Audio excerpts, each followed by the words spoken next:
Sua família se mudou para Morávia, em Nova York, quando o futuro bilionário ainda era pequeno. Em 1853, outra mudança. Desta vez para Strongsville, subúrbio de Cleveland. Ele foi aceito na Central High School, Colégio Central, de Cleveland, e fez um curso de comércio, de 10 semanas. O primeiro emprego aconteceu aos 16 anos. Rockefeller começou a trabalhar num escritório, o Hewitt & Turtle, como contador, e recebeu o salário de $50 por 3 meses. Uma das marcas da personalidade dele se revelou naquela época: a filantropia. Rockefeller doava 6% de tudo o que ganhava para a caridade. Até que em 1859, ele abriu um atacado de alimentos, em sociedade com Maurice B. Clark, com $4.000 de capital. O negócio se mostrou próspero. Depois disso, em 1863, os sócios construíram uma refinaria de petróleo na área industrial de Cleveland. A sociedade da refinaria era formada, além de Rockefeller e Clark, pelo químico Samuel Andrews e os 2 irmãos de Clark. O óleo de baleia estava ficando escasso e era necessária uma alternativa que pudesse ser usada como combustível para a iluminação. Rockefeller mostrou-se um visionário. Ele viu o fim da Guerra Civil nos Estados Unidos como uma oportunidade de negócios. O empresário comprou a parte dos irmãos e ficou como o único dono da companhia. O petróleo como combustível era cada vez mais necessário. Em 1968, a empresa já era a maior refinaria de combustível fóssil do planeta. E 2 anos depois, o sucesso fez nascer a Standard Oil. Mas, quem era John Davison Rockefeller? Como ele se tornou o primeiro bilionário da história?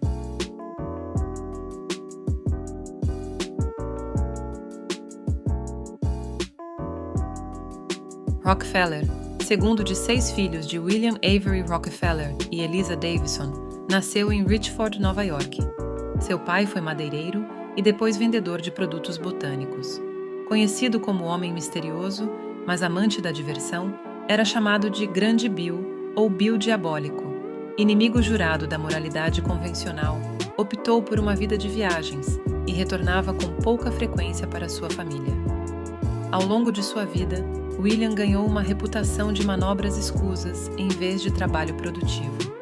Eliza, dona de casa e batista dedicada, se esforçou para manter a estabilidade em casa. Aceitou a vida dupla promíscua do marido, incluindo bigamia. O jovem Rockefeller fez sua parte no trabalho doméstico e ganhou dinheiro extra vendendo batatas doces, perus e até emprestando dinheiro aos vizinhos. Seguiu o conselho de seu pai sobre negócios e sempre levava a melhor. Grande Bill disse: "Engano meus filhos sempre que posso. Quero afiá-los." Apesar da ausência de seu pai, que pouco voltava das viagens para visitar a família, o jovem Rockefeller sempre foi uma criança bem comportada, séria e estudiosa. Seus contemporâneos o descreveram como reservado, sério, religioso, metódico e discreto. Era excelente debatedor e se expressava precisamente. Era profundo amante da música e sonhava até ter carreira musical. Logo de início, mostrou excelente aptidão para os números e para a contabilidade. Ainda pequeno, sua família mudou-se para Morávia, Nova York, e em 1850 para Owego, onde entrou na Academia de Owego. Em 1853, mudaram-se para Strongsville, subúrbio de Cleveland. Rockefeller ingressou na Central High School, Colégio Central, de Cleveland e então fez um curso de comércio, contabilidade, de 10 semanas na Folsom's Commercial College ***, Colégio Comercial de Folsom. Início da carreira. Em setembro de 1855, com 16 anos, conseguiu seu primeiro emprego como assistente de escritório, trabalhando numa pequena firma chamada Hewitt & Turtle. Trabalhava longas horas com prazer e aprendeu todos os métodos e sistemas de escritório. Aprendeu o cálculo de custos de transporte, que lhe serviram mais tarde. O salário total de seus primeiros 3 meses de salário foi de $50. Já era adepto da filantropia, doando 6% do que ganhava à caridade, aumentando para 10% AOS 20 anos. Antes de entrar para o setor petrolífero, em 1859, ele abriu um atacado de alimentos, em sociedade com Maurice B. Clark, com $4.000 de capital. O negócio se mostrou próspero. Depois disso, em 1863, os sócios construíram uma refinaria de petróleo na área industrial de Cleveland. A sociedade da refinaria era formada, além de Rockefeller e Clark, pelo químico Samuel Andrews e os 2 irmãos de Clark. O óleo de baleia estava ficando escasso e era necessária uma alternativa que pudesse ser usada como combustível para a iluminação. Rockefeller mostrou-se um visionário. Ele viu o fim da Guerra Civil nos Estados Unidos como uma oportunidade de negócios. O empresário comprou a parte dos irmãos e ficou como o único dono da companhia. O petróleo como combustível era cada vez mais necessário. Em 1868, a empresa já era a maior refinaria de combustível fóssil do planeta. E 2 anos depois, o sucesso fez nascer a Standard Oil. Standard Oil. Ao fim da Guerra Civil, Cleveland foi um dos 5 principais centros de refino dos Estados Unidos, junto com Pittsburgh, Filadélfia, Nova York e a região da Pensilvânia. Em junho de 1870, Rockefeller formou a Standard Oil Company Vertical Bar, Standard Oil de Ohio, que rapidamente se tornou um dos mais prolíferos centros de refino de Ohio. Standard Oil Company cresceu ao ponto de se tornar um dos maiores transportadores de petróleo e querosene do país.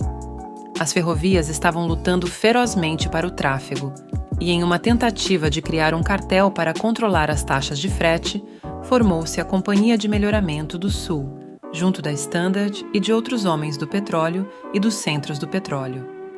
Cartel recebeu tratamento preferencial como um carregador de altos volumes, que incluía não apenas um desconto de até 50% para seu produto, mas também descontos para o transporte de produtos concorrentes. Parte desse esquema foi feito por causa das taxas de fretes que aumentavam acentuadamente.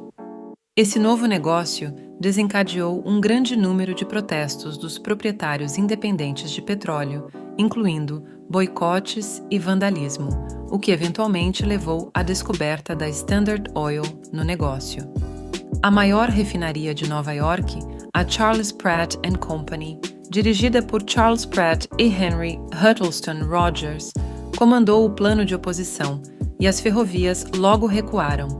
Sem se intimidar, embora fosse a primeira vez que a imprensa deu enfoque às suas práticas, Rockefeller continuou com o seu ciclo de auto-reforço de comprar refinarias concorrentes, melhorando a eficiência de suas operações, pressionando descontos em embarques de petróleo, prejudicando a sua concorrência, fazendo acordos secretos, levantando investimentos comuns. Em menos de 4 meses, em 1872, no que mais tarde ficou conhecido como Conquista de Cleveland ou Massacre de Cleveland, a Standard Oil absorveu 22 de seus 26 concorrentes. Em 1877, a Standard entrou em confronto com a Ferrovia Pensilvânia, sua principal transportadora. Rockefeller tinha previsto o uso de dutos como um sistema de transporte alternativo para o óleo e começou uma campanha para construir e adquiri-los. A Estrada de Ferro, vendo a tentativa de Rockefeller, contra-atacou e formou uma subsidiária para comprar petróleo e construir refinarias e oleodutos. Standard reagiu e segurou seus embarques, e com a ajuda de outras ferrovias, começou uma guerra de preços que reduziu drasticamente o pagamento de fretes. Rockefeller acabou prevalecendo e a Estrada de Ferro vendeu todos os seus negócios de petróleo para a Standard. Monopólio, a Standard Oil Company. Vertical Bar, Standard Oil gradualmente tinha o controle quase total do refino e comercialização de petróleo nos Estados Unidos. No setor de querosene, a Standard Oil substituiu o antigo sistema de distribuição. O sistema vertical que criou fornecia querosene por vagões-tanques, levando o combustível para os mercados locais e em seguida para os clientes de varejo, ignorando assim a atual rede de intermediários no atacado. Apesar de melhorar a qualidade e a disponibilidade de produtos de querosene e de diminuir o preço do produto, o valor da querosene caiu quase que 80% ao longo da vida da empresa. As práticas de negócios da Standard Oil criaram polêmica. As armas mais potentes contra seus concorrentes foram os preços diferenciados e os descontos secretos de transporte. A empresa foi atacada por jornalistas e políticos ao longo de sua existência, em parte por seus métodos monopolistas, dando impulso ao movimento anti-Standard. Em 1880, segundo o New York World, a Standard Oil foi o monopólio mais cruel, insolente, impiedoso e ganancioso que havia se firmado em um país. Em resposta a OS críticos, Rockefeller respondeu: "Em um negócio tão grande como o nosso, algumas coisas passam sem nossa aprovação. As corrigimos logo que chegam ao nosso conhecimento." Naquela época, muitas legislaturas criavam dificuldades para incorporar empresas em estados diferentes. Como resultado, Rockefeller e seus sócios compraram empresas que operavam em estados separados, tornando difícil a gestão de diferentes empresas. Em 1882, os advogados de Rockefeller criaram uma forma inovadora de centralizar suas participações nas empresas, dando à luz a Standard Oil Trust. A Trust foi a corporação das corporações e o tamanho da empresa e da riqueza atraiu muita atenção. 9 pessoas, incluindo Rockefeller, comandaram 41 companhias. A população e a imprensa imediatamente suspeitaram dessa nova entidade jurídica, mas outras empresas aproveitaram a ideia. A Standard Oil ganhou uma aura de invencibilidade, prevalecendo sempre contra os concorrentes, críticos e inimigos políticos. Tinha se tornado o maior, mais rico e mais temido negócio do mundo, aparentemente imune a OS altos e baixos dos ciclos dos negócios, acumulando lucros de forma consistente ano após ano. Seu vasto império estadunidense incluía 20.000 poços domésticos, 4.000 quilômetros de gasodutos, 5.000 vagões-tanque e mais de 100.000 funcionários. A sua parte de refino de petróleo mundial chegou a OS 90%, mas paulatinamente caiu para cerca de 80% até o fim do século. Rockefeller logo desistiu de seu sonho de controlar todo o refino de petróleo do mundo, admitindo mais tarde: "Percebemos que o sentimento público nos seria contrário se realmente refinássemos todo o petróleo. O tempo e as novas descobertas estrangeiras fizeram que perdesse o domínio." No início da década de 1880, Rockefeller criou uma das mais importantes inovações. Em vez de tentar influenciar o preço do petróleo bruto, a Standard Oil exercia o controle indireto, alterando taxas de armazenagem de petróleo para atender às condições de mercado. Rockefeller, em seguida, decidiu ordenar a emissão de certificados de petróleo armazenados em seus dutos, certificados que eram alvo de especulação, criando o primeiro mercado de futuros de petróleo, que estabeleceu os preços daí por diante.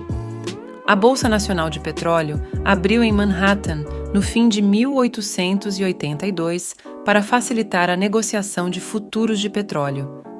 Mesmo que 85% da produção mundial de petróleo ainda viesse da Pensilvânia na década de 1880, a perfuração de poços no exterior, na Rússia e no restante da Ásia principalmente, começava a tomar lugar no mercado mundial. Robert Noble tinha estabelecido a sua empresa de refino próprio no abundante e mais barato campo de petróleo russo e adquirido o primeiro gasoduto da região e o primeiro navio-tanque do mundo. O Paris Rothschilds entraram na briga, oferecendo financiamento. Os campos adicionais foram descobertos na Birmânia e Java. A invenção da lâmpada, gradualmente, começou a corroer o domínio da querosene na iluminação, mas a Standard Oil adaptou-se e desenvolveu a sua presença na Europa, expandindo sua produção para o gás natural nos Estados Unidos e, em seguida, gasolina para automóveis, que até então tinha sido considerado um resíduo. Na década de 1990, Rockefeller expandiu seus negócios para minério de ferro e seu transporte, colidindo com o magnata do aço Andrew Carnegie. Sua competição se tornou um grande assunto nos jornais e cartunistas. Entrou numa farra de aquisições maciças na produção de petróleo bruto em Ohio, Indiana e Virgínia, enquanto os campos originais da Pensilvânia se esgotavam. Em meio à expansão frenética, Rockefeller começou a pensar em aposentadoria.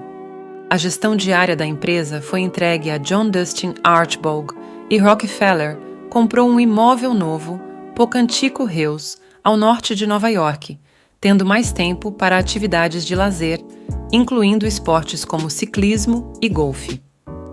Na aposentadoria integral, aos 63 anos, Rockefeller ganhou mais de 8 milhões em investimentos em 1902.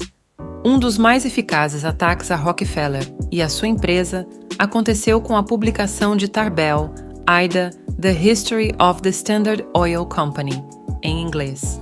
Ela documentou espionagem da empresa, guerra de preços, táticas de mão pesada de marketing e evasão de processos. Embora seu trabalho tivesse provocado uma reação de enorme desgosto popular com a empresa, Tarbell alega ter sido surpreendida com sua magnitude. Nunca tive nada contra seu tamanho e riqueza, nunca me opus à sua forma corporativa.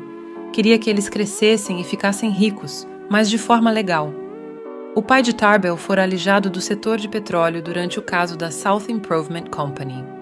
Rockefeller e seu filho continuaram a consolidar os seus interesses sobre o petróleo da melhor maneira que puderam, até que Nova Jersey, em 1909, mudou suas leis de incorporação permitindo a recriação do trust na forma de uma única empresa detentora de participações. Rockefeller manteve sua participação e o título nominal de presidente da companhia até 1911. Finalmente, no mesmo ano, a Suprema Corte dos Estados Unidos decidiu que a Standard Oil Company de Nova Jersey violava o ato antitrust Sherman.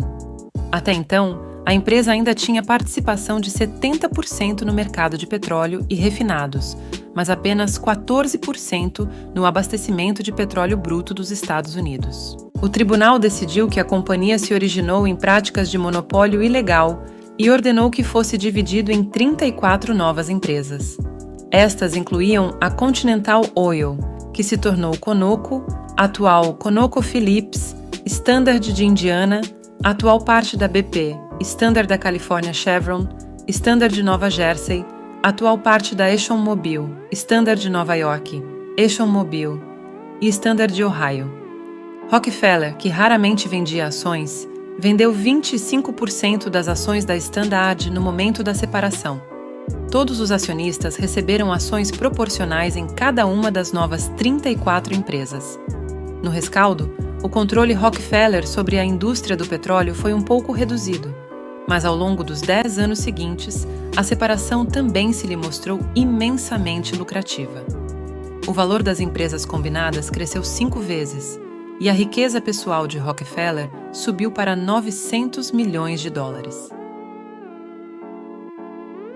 Filantropia. Desde seu primeiro salário, Rockefeller entregou o dízimo para sua igreja, mais tarde filiada à Convenção Batista do Norte. A riqueza de Rockefeller cresceu junto com suas doações, principalmente para causas educacionais e de saúde pública, mas também para a ciência e as artes. Foi aconselhado principalmente por Frederick Taylor Gates, depois de 1897, e após esse ano também por seu filho. Em 1884, financiou em Atlanta a Universidade Spelman para mulheres negras. Também doou consideravelmente à Universidade Denison, entre outras faculdades batistas. Doou 80 milhões à Universidade de Chicago, sob William Rainey Harper, transformando a pequena faculdade batista numa instituição de renome mundial em 1900. Sua General Education Board foi fundada em 1903 para promover educação em todos os níveis em qualquer lugar do país. Também apoiou instituições como Yale, Harvard, Columbia, Brown, Bryn Mawr, Wellesley e Vassar. Graças à sua preferência por homeopatia, seguindo os conselhos de Gates, fez a primeira grande doação para a ciência médica.